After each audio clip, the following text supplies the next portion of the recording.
Yo, what's up mga kapakpak? Magandang umaga nga po pala sa inyong lahat. For today's video is tayo nga po ay maglalakbay na naman. Halina't samahan nyo ako mga kapakpak kung saan tayo makakarating.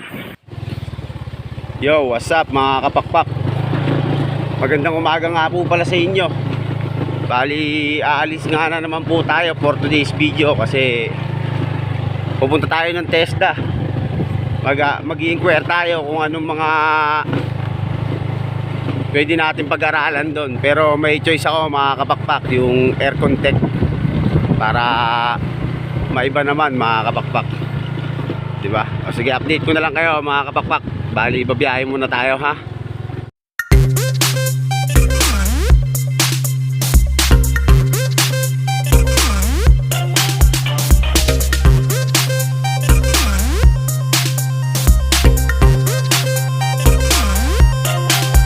A few moments later. So, bali mga kapakpak, i-update ko na lang kayo mamaya pag medyo malapit na tayo. Nandito na nga kasi tayo sa highway. Wala kasing maghahawak ng video natin, kaya update ko na lang kayo pag medyo malapit na tayo. Papasok lang tayo ron sa may backyard ha. A few moments later. So, bali mga kapakpak, nandito na nga tayo sa TESDA. Hanap lang tayo ng paparkingan natin. Paliko na nga po tayo.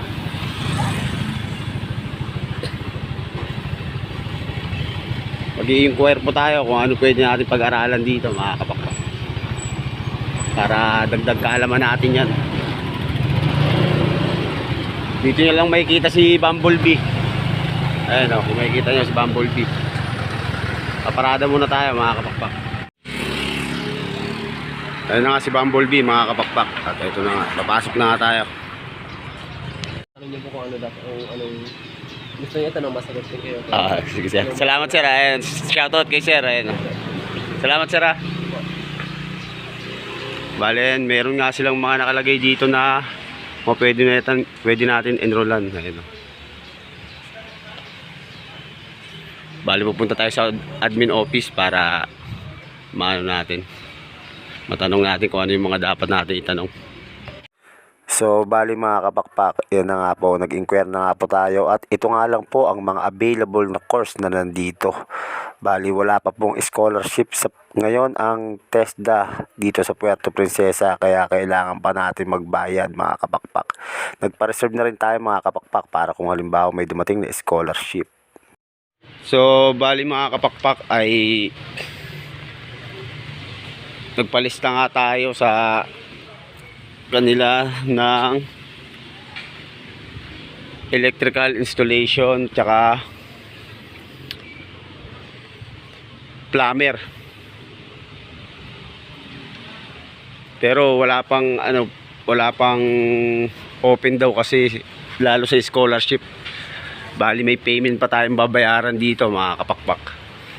So ngayon pupunta tayo dito sa assessment ng ISMAU NC2 sa welder kasi ngayong October mag-expire na yung NC2 ko. Sayang naman kung hindi ko siya i-renew mga kapakpak, kasi baka sakaling magamit pa natin siya kung halimbawa sa ibang may ma-applyan tayo. Sayang rin kung expire siya. Babali, pupunta nga muna tayo dito mga kapakpak. Date ko na lang kayo ha. A few moments later. So, bali mga kapakpak, ayan, bali pinaliwanag na nga sa atin, hindi ko na na-videohan kung yung mga sinabi nila mga kapakpak, kasi nakakaya naman for rin yun para sa kanila, kasi mahirap naman magbibideo tayo sa mga ganitong lugar.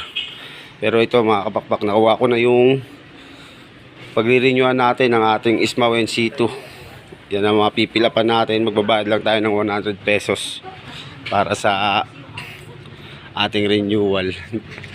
Bali yung mga mga wala palang mapakitang certificate, sila lang pala yung mga magre-reassessment mga kapakpak. Bali tayo hindi na natin kailangan yon kasi meron naman tayo mapapakitang certification na graduate tayo ng ISMAU NC2. So bali mga kapakpak, tayo nga muna ay pupunta ng PSU para makapaghatid kay misis ng jacket niya. Bali tapos na nga tayo dito. Puro palista lang muna tayo mga kapakpak. Bali yung balak sana natin mag-enroll doon. Wala pang bakante. Tsaka wala pa silang scholarship dito mga kapakpak. Puro payment pa.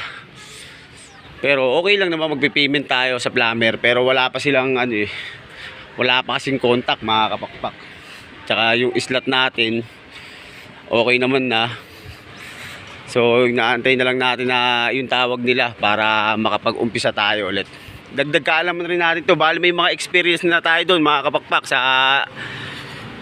i-enroll na natin na yun. Kukuha na lang natin ng in situ para medyo maganda-ganda naman ng ano natin. May mapapakita tayo pag oras na nag-apply tayo sa ibang kumpanya. O sige na mga kapakpak. Bali ano muna tayo. Sir, salamat po ah. So mga kapakpak, bali dito ko na nga po tatapusin ang video natin. Kumaway po muna kayo kay Bumblebee. Yon!